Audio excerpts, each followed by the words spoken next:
ഈശോ മിശിഹായിൽ പ്രിയമുള്ള സഹോദരീ സഹോദരന്മാരെ, നമ്മുടെ കർത്താവിൻ്റെ ആഘോഷപൂർവകമായ ജെറൂസലം പ്രവേശനവും ദൈവാലയ ശുദ്ധീകരണവുമാണ് ഇന്ന് നാം അനുസ്മരിച്ച് ആഘോഷിക്കുന്നത്.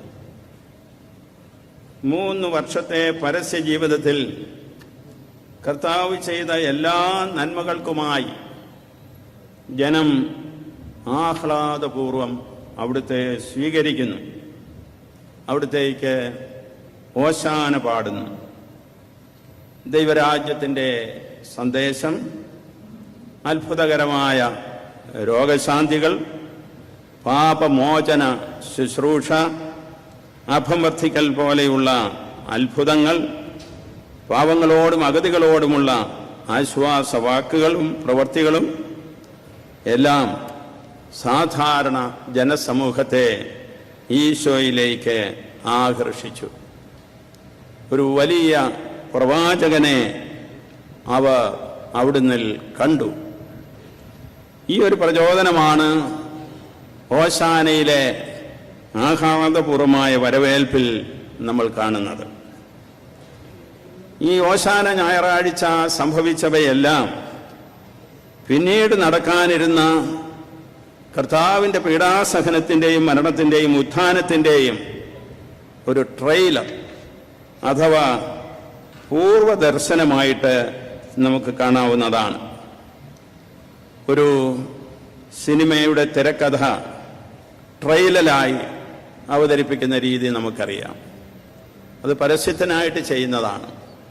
എന്താണ് സിനിമയിലൂടെ പ്രദർശിപ്പിക്കാൻ പോകുന്നതെന്നുള്ളതിൻ്റെ ഒരു പൂർവ്വ അവതരണം. ഏകദേശം അതുപോലെ അതിലുപരിയുള്ള അർത്ഥത്തിൽ നമുക്ക് ഈ ഓശാന ഞായറാഴ്ചയെ കാണാൻ സാധിക്കും. ഇതൊരു ട്രെയിലറാണ്, ഇതൊരു പൂർവ ദർശനമാണ്. നമ്മെ സംബന്ധിച്ചിടത്തോളം കർത്താവിൻ്റെ ഈ വിജയകരമായ വരവേൽപ്പും ദേവാലയ ശുദ്ധീകരണവും അവിടുത്തെ വരാനിരിക്കുന്ന പീഡാസഹനത്തിൻ്റെയും മരണത്തിൻ്റെയും ഉത്ഥാനത്തിൻ്റെയും ഒരു ട്രെയിലറാണ്. യേശയ്യ പ്രവാചകന്റെ ഗ്രന്ഥം 42-ാം അധ്യായത്തില് കർത്താവിൻ്റെ ദാസനെ കുറിച്ചുള്ള ഒരു ചിത്രീകരണം കാണാം. കർത്താവിൻ്റെ ദാസൻ ആയിട്ട് യേശയ്യ അവതരിപ്പിക്കുന്ന ആളെ നമ്മുടെ കർത്താവിലാണ് ദൈവജനം കണ്ടെത്തിയത്. അപ്പോൾ ആ ഒരു അവതരണത്തിൽ ഇപ്രകാരം പറയുന്നു: ഇതാ ഞാൻ താങ്ങുന്ന എൻ്റെ ദാസൻ, ഞാൻ തെരഞ്ഞെടുത്ത എൻ്റെ പ്രീതിപാത്രം. മാമോദിസ സ്വീകരിച്ച സന്ദർഭത്തിൽ കർത്താവ് നമ്മുടെ ഈശോയെ പറ്റി പറയുന്നുണ്ട്, ഇതാ എൻ്റെ പുത്രൻ, ഇവനിൽ ഞാൻ സംപ്രീതനായിരിക്കുന്നു എന്ന്. അതുതന്നെയാണ് ഇവിടെയും പ്രവാചകൻ സൂചിപ്പിക്കുന്നത്. ഞാൻ എൻ്റെ ആത്മാവിനെ അവന് നൽകി, അവൻ ജനതകൾക്ക് നീതി പ്രദാനം ചെയ്യും. ചതഞ്ഞ ഞാങ്ങണ അവൻ ഒടിക്കുകയില്ല, മങ്ങിയ തിരി കെടുത്തുകയുമില്ല. അവൻ വിശ്വസ്തയോടെ നീതി പുലർത്തും. നീതി പുനഃസ്ഥാപിക്കുവാൻ വരുന്ന ആ കർത്താവിൻ്റെ ദാസനെ കുറിച്ചാണ് ഇവിടെ പറയുന്നത്. പിന്നീട് പറയുകയാണ്, അന്ധർക്ക് കാഴ്ചയും തടവുകാർക്ക് മോചനവും അന്ധകാരത്തിലിരിക്കുന്നവരെ ഇരുട്ടറയിൽ നിന്ന് വിമോചനവും നൽകി ഞാൻ നിന്നെ ജനത്തിന് ഉടമ്പടിയും ജനങ്ങൾക്ക് പ്രകാശവുമായി നൽകിയിരിക്കുന്നു. ജനങ്ങൾക്കൊരുടമ്പടി, ജനങ്ങൾക്ക് ഒരു പ്രകാശം.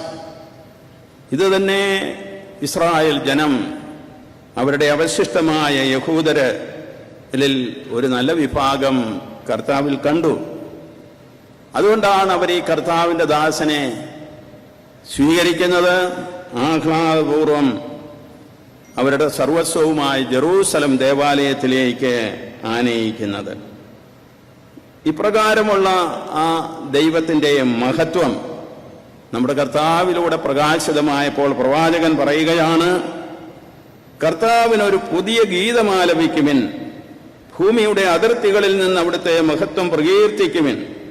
സമുദ്രവും അതിലുള്ളവയും തീരദേശങ്ങളും അവയിലെ നിവാസികളും തട്ടഹസിക്കട്ടെ.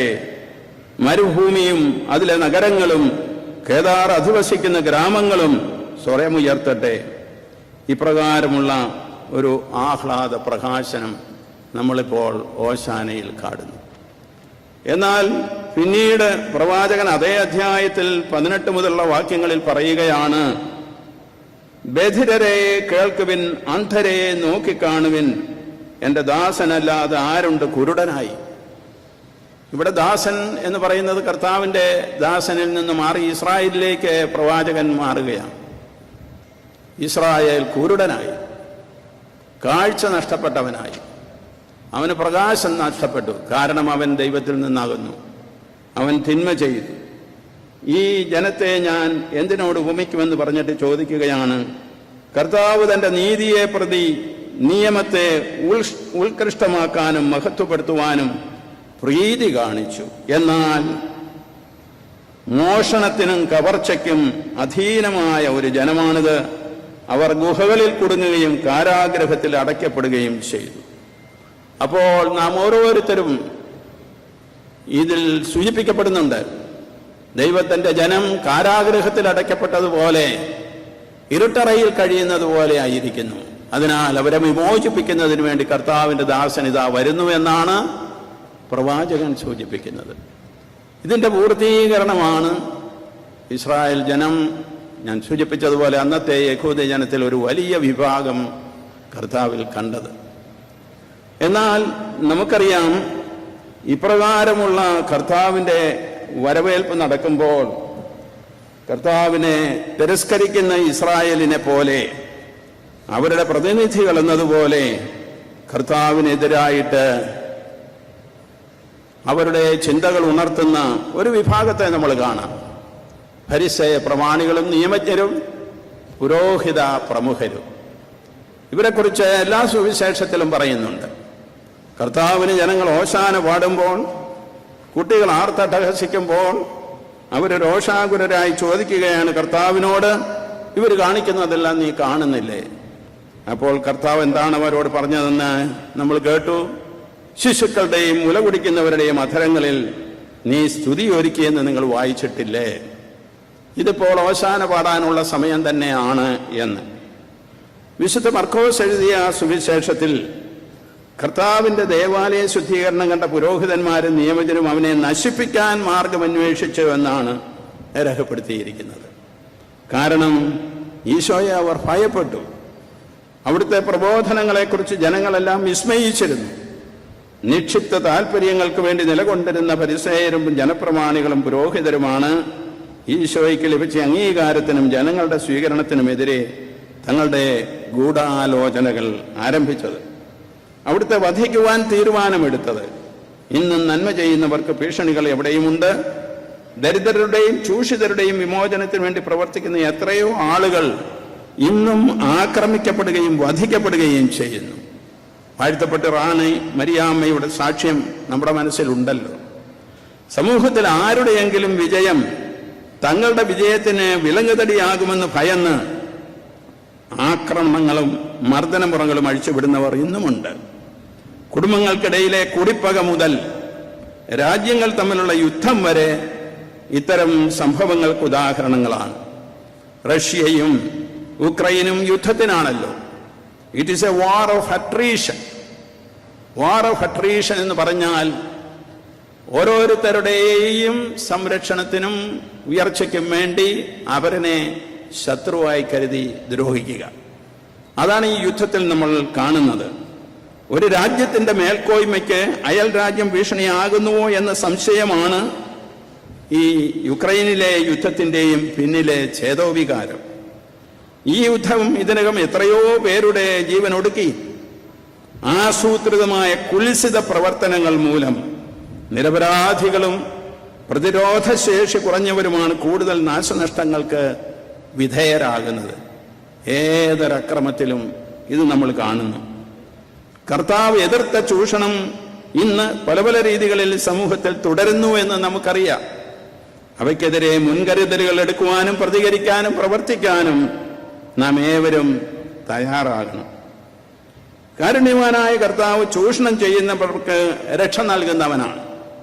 അവിടുന്ന് മുറിവേറ്റവരെ സുഖപ്പെടുത്തും, ഇന്നും രോഗികൾക്ക് സൗഖ്യം നൽകും. പക്ഷേ ഇത്തരം കാരുണ്യ പ്രവർത്തനങ്ങൾ നമ്മിലൂടെയാണ് സഭയിലും സമൂഹത്തിലും ഇന്ന് പ്രാവർത്തികമാകേണ്ടത്. ഈ ഓശാന ഞായറിൽ അന്നത്തെ ജെറൂസലം നിവാസികളോടൊപ്പം ഇന്ന് കർത്താവിന് ഓശാന പാടുന്ന നമ്മൾ സമൂഹത്തിൽ നടമാടുന്ന സകല ചൂഷണങ്ങൾക്കുമെതിരെ ശബ്ദമുയർത്താനും പരിഹാര മാർഗങ്ങൾ കണ്ടെത്തി നടപ്പിലാക്കാനും പരിശ്രമിക്കേണ്ടിയിരിക്കുന്നു. പ്രിയമുള്ളവരെ, അന്ന് കർത്താവ് അതിനായിട്ടാണ് പീഡകളേറ്റത്, കുരിശിൽ മരിച്ചത്. പക്ഷേ ഈ ഓശാന ഞായറിൽ ട്രെയിലർ പോലെ സൂചിപ്പിക്കുന്ന ഉത്ഥാന മഹിമയിലേക്ക് പ്രവേശിച്ചതും. എന്നെ ശ്രവിക്കുന്ന നിങ്ങൾക്കെല്ലാവർക്കും ഓശാന തിരുനാളിൻ്റെ തിരുനാളിൻ്റെ മംഗളങ്ങൾ സ്നേഹപൂർവ്വം ആശംസിക്കുന്നു. ദൈവത്തിന് സ്തുതി.